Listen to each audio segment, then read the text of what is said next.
It was just a portrait of a mother and her daughters, but look more closely at their hands.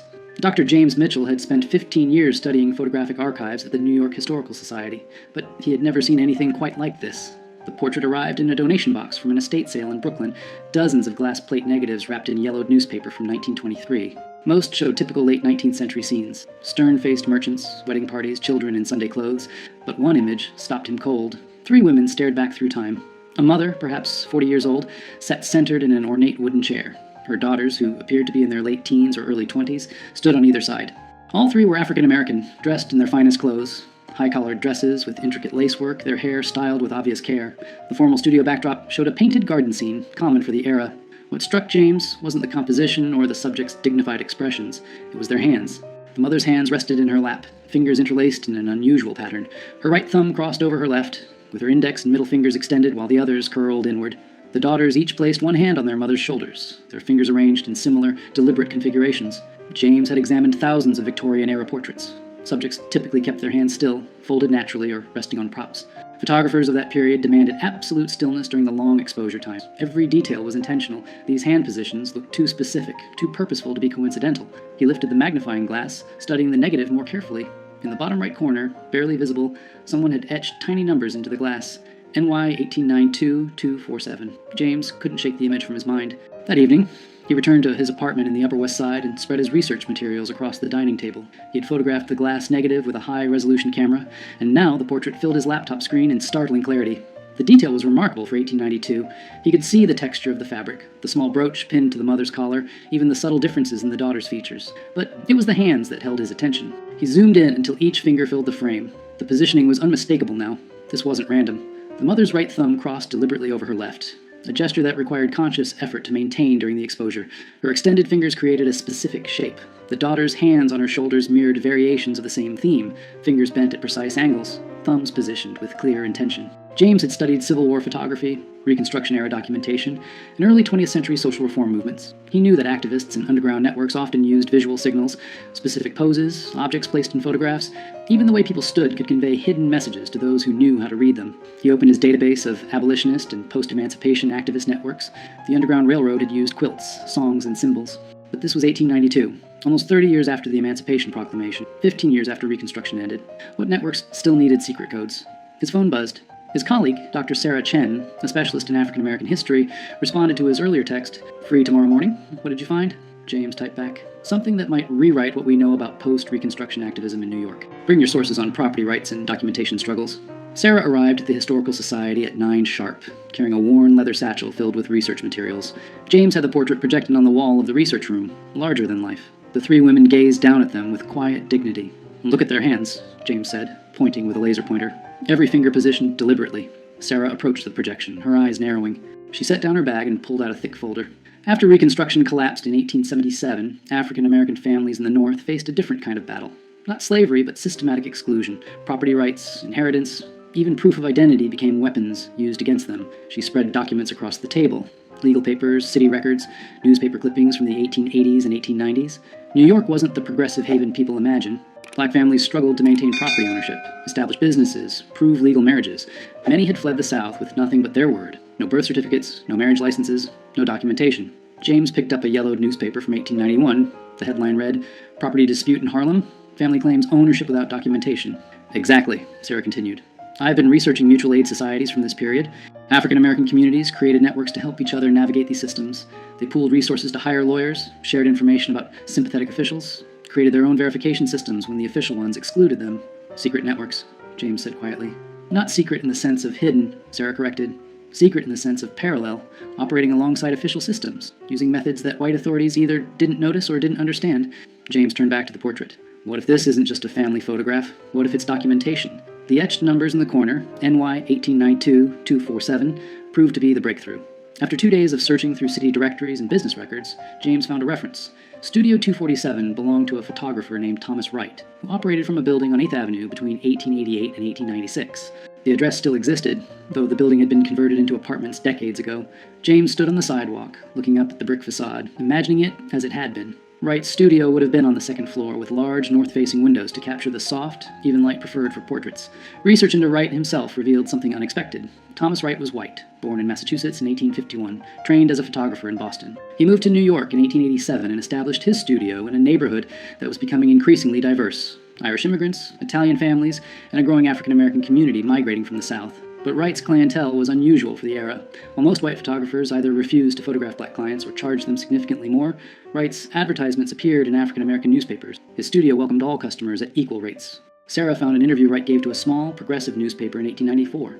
He spoke about photography as a tool for dignity and documentation, arguing that every person deserved a quality portrait regardless of their background. Between the lines, James sensed something more, a quiet activism, a deliberate choice to serve a community that others excluded. He was an ally, Sarah said, reading over James's shoulder. And if these hand positions are codes, he would have been the one who helped create them, documented them, distributed them. James contacted Dr. Marcus Thompson, a cryptography historian at Columbia University who specialized in visual communication systems. Marcus arrived at the Historical Society that afternoon, his curiosity piqued by James's cryptic phone call. Victorian-era codes often seem impossibly complex to us now, Marcus explained, examining the portrait, but they were usually quite practical for their users.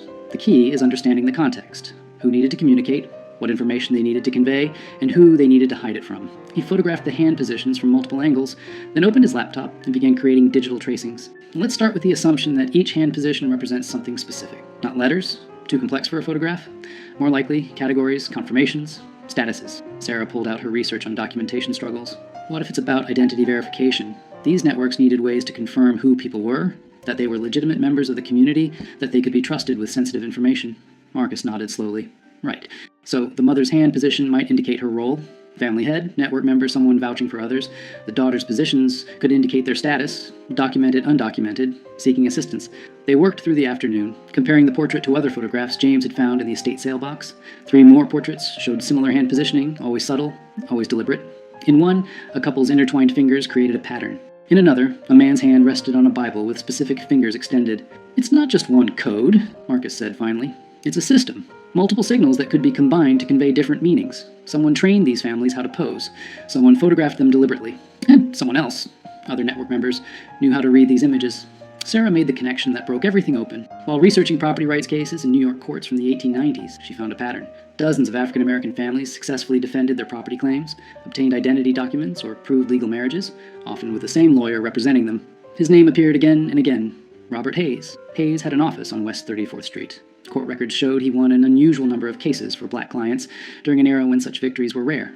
More significantly, he often submitted photographic evidence, portraits of families, documentation of their respectability, proof of their presence in the community. He was using Wright's photographs in court, James realized, not just as evidence of identity, but as verification of community standing. These families were photographed, their images were cataloged, and when they needed documentation, Hayes could present these portraits to judges. But there was more. In Hayes's archived case files at the New York Public Library, Sarah found letters. Correspondence between Hayes and other activists, teachers, ministers, business owners, discussing verification protocols and community documentation systems. One letter, dated March 1893, was particularly revealing. Hayes wrote to a minister in Brooklyn, "We have expanded our photographic documentation to include 73 families. Mr. Wright continues to provide his services at minimal cost. The hand positioning system allows us to encode essential information that can be verified later. Each portrait serves as both dignified representation and practical identification." James sat back, stunned. They built an entire parallel documentation system. When official channels failed these families, they created their own. And they hid it in plain sight, Sarah added. These portraits looked like ordinary family photographs. No one examining them casually would see anything unusual. But to network members who knew the code, each portrait contained vital information. With the network structure emerging, James became obsessed with identifying the 3 women in the original portrait.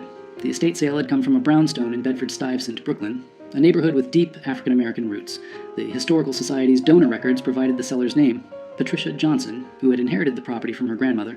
James called Patricia that evening. She was 72 years old, sharp-voiced, and initially skeptical of his interest in old family photographs, but when he described the portrait in detail, her tone changed. "My great-grandmother," she said quietly. "That's Eleanor. Eleanor Morrison. The daughters would be my grandmother, Ruth, and her sister Grace." "Can you tell me about them?" James asked. Patricia was silent for a moment. "Eleanor was born enslaved in Virginia. Came north after the war with Ruth, who was just a baby. Grace was born here in New York. Eleanor worked as a seamstress. She was known for her skill with lace and fine embroidery, supported the family that way." "Did she ever mention being part of any organizations? Community groups?" She was involved in her church, Patricia said, and she helped people. That's what my grandmother always said. Eleanor helped families with paperwork, finding housing, connecting with lawyers. She seemed to know everyone, how to navigate every system. James's pulse quickened. Patricia, I think your great-grandmother was part of something significant. A network that helped African-American families document their identities and protect their rights after Reconstruction. Patricia was quiet again. When she spoke, her voice was thick with emotion. I always knew she was special, but we lost so much history. After she died in 1919, the family scattered. My grandmother rarely talked about those early years. With Patricia's permission, James and Sarah began tracing Eleanor Morrison's connections. Church records from Bethel AME Church in Brooklyn showed Eleanor as a member from 1879 until her death. She served on the Ladies' Aid Society, which officially provided charity to needy families, but the meeting minutes revealed something more structured. The society kept careful records of families they assisted, names, ages, circumstances, needs, but certain entries included notations that made no sense in context, numbers and letter codes that seemed arbitrary. Until Sarah realized they corresponded to Thomas Wright's numbering system. They were cross-referencing, she explained to James. The Church Society identified families who needed documentation. Wright photographed them with the appropriate hand codes. Hayes used the photographs in legal proceedings. And the church records kept track of everything, hidden in plain sight within charity work documentation. James found more photographs in Wright's archive. The Historical Society had acquired his entire collection in 1923, after his death, but no one had properly cataloged it. Dozens of portraits showed the hand positioning system. Families photographed between 1890 and 1896. Each image carefully numbered, each one documenting people who had been systematically excluded from official records. They identified other network members. A teacher named Samuel Brooks, who helped families obtain school records for their children. A clerk in the city property office named Mary Chen, who processed deeds and made sure paperwork was properly filed. A minister named Reverend James Washington, who performed marriages and provided certificates when official channels refused. Each person had taken quiet risks, used their position to help, operated within a system designed to exclude the people they served. Together, they had created something powerful, a shadow archive that preserved dignity and protection when official America offered neither. 3 months into their research, James and Sarah organized an exhibition at the Historical Society. They displayed 20 portraits from Wright's collection, each showing the hand positioning system, each accompanied by the story they had uncovered about the family photographed. Patricia Johnson attended, seeing her great-grandmother's portrait properly honored for the first time. She brought her daughter and granddaughter, 4 generations of Eleanor Morrison's descendants standing before the image that had started everything. But the exhibition's most powerful moment came when other descendants arrived. James and Sarah had located families connected to 12 of the photographed individuals. Each had pieces of the story, fragments of oral history, old letters, faded documents that suddenly made sense within the network's context. An elderly man named Thomas Hayes stood before a portrait of his great-grandfather, the lawyer Robert Hayes, photographed with his hands positioned in the same deliberate code. I always heard he helped people, Thomas said quietly, but I never knew the extent. Never knew he was part of something this organized. A woman named Grace Brooks examined a portrait of Samuel Brooks, the teacher. My family said he was arrested once, in 1895, for helping a family obtain false documents, but the charges were dropped. Now, looking at this now, I don't think the documents were false. I think he was helping people get the documentation they deserved, but were denied. The New York Times covered the exhibition. The article ran with the headline, "Hidden in Plain Sight, How Post-Reconstruction Activists Built a Secret Documentation Network." Within days, historians from across the country contacted James, sharing similar findings from their regions.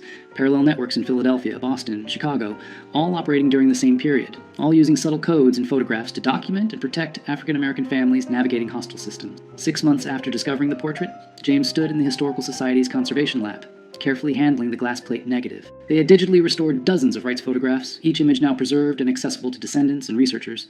The mother and daughter's portrait had become iconic, reproduced in textbooks, featured in documentaries, displayed in museums. But for James, its power remained personal. He thought of Eleanor Morrison, born enslaved, who had built a life of dignity and purpose in New York, who had helped countless families navigate a system designed to exclude them, who had posed for this photograph with her daughters, their hands carefully positioned in a code that would preserve their place in history. Patricia Johnson had donated Eleanor's personal papers to the Historical Society, letters, a diary, business records from her seamstress work. In the diary, Eleanor wrote about the photograph. "Had our portrait made today. Mr. Wright is a kind man, understands what we are building. The girls were nervous, but I told them this picture will matter. Someday, people will see what we did here." She had been right. The photograph had mattered. It had preserved not just their images, but evidence of their resistance, their ingenuity, their refusal to be erased. Sarah had traced 63 families through the network, documenting how they had obtained property deeds, legal marriages, business licenses, and school records, fundamental rights that should have been automatic but required elaborate workarounds to achieve. The network had operated from approximately 1888 to 1897, helping hundreds of families before gradually dissolving as some activists died, others moved, and new systems emerged. Thomas Wright had died in 1923, his contribution largely forgotten. Robert Hayes had continued practicing law until 1910. Eleanor Morrison had lived to see her daughters married and established, her work continued by others. The network hadn't solved systemic injustice, but it had provided practical help to people who needed it desperately. James met regularly with descendants now, collecting oral histories, connecting families who shared this hidden heritage. The portrait had become more than historical evidence. It was a bridge between generations, proof that their ancestors had been resourceful, connected, and determined to create justice when official America denied it. He thought of Eleanor's hands, positioned deliberately in that Brooklyn studio in 1892, her fingers creating a code that would outlive her, that would carry her story across more than a century. In the end, the simplest gestures could hold the most profound truths. Sometimes, you just needed to look closely enough to see them.